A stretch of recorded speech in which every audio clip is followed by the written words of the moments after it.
Al Jazeera Podcasts.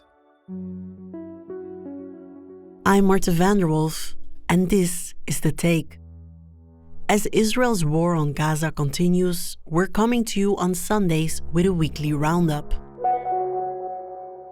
This week, 228 days into a ceasefire, Israel has killed at least 870 Palestinians in Gaza. Ceasefire extension in Lebanon doesn't stop Israeli bombing. Palestinians mark 78 years since the Nakba.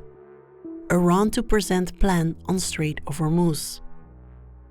Today's Sunday, May 17.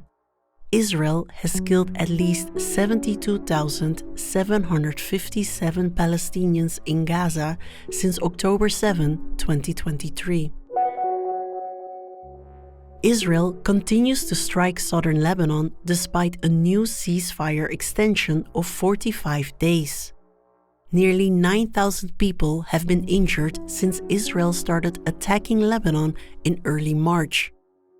Al Jazeera's Zeina Khodr reports from one of the few hospitals still operating in Tyre in southern Lebanon.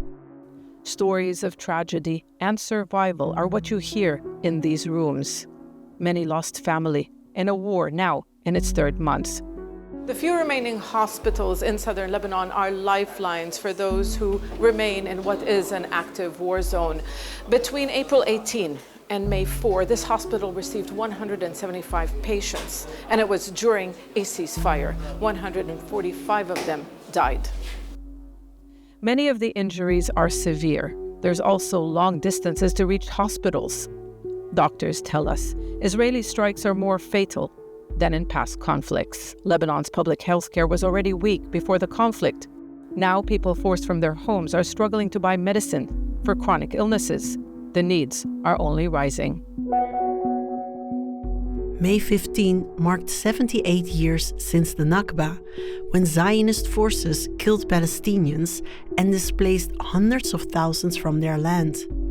Many see the war on Gaza and ongoing attacks and displacement as a continuation of the 1948 Nakba.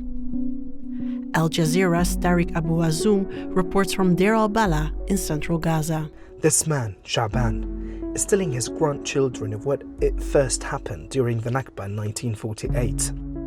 He says armed settlers came to his hometown and forced his family to flee. What began during the Nakba is happening again in Gaza. In May 1948, Israel destroyed 531 villages, 15,000 Palestinians were killed, and 800,000 were displaced. Nearly 90% of Gaza has been destroyed or damaged. More than 70,000 Palestinians have been killed, while more than 1 million have been displaced. Between the Nakba and this war, Palestinians say their story has not changed. Iran says it will soon present a plan on managing the Strait of Hormuz.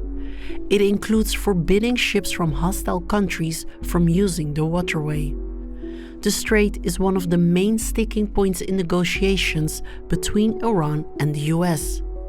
Al Jazeera's Tohid Asadi has more from the Strait of Hormuz. Iran says the strait is open to all, but closed to Iran's adversaries, and any passage through the trajectory of this geostrategically significant choke point should be coordinated with the Iranian military side. Also, the local sources are saying that the number of ships and vessels transiting through the strait has slightly increased, but is still very much lower compared to the lower time when there was no war.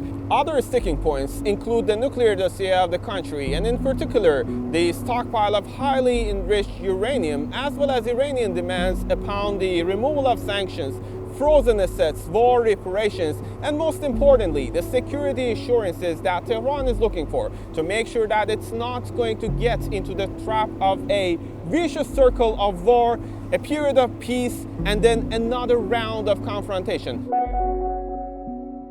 Israeli settlers and the Israeli army continued to displace people in the occupied West Bank. Once a thriving farming village, residents of Yanun were forced to flee due to years of attacks by Israeli settlers. Al Jazeera's Nour Odeh says the village has become an example of forced displacement and land seizure in the occupied West Bank.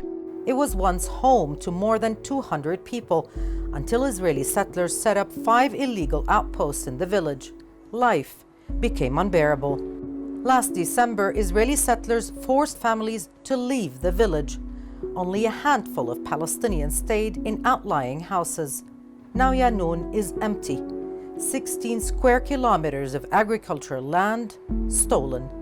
Israeli occupation soldiers have a gate set up so that the residents cannot return. And the settlers who live in the nearby outposts are never too far, and they attack Palestinians they see in the area.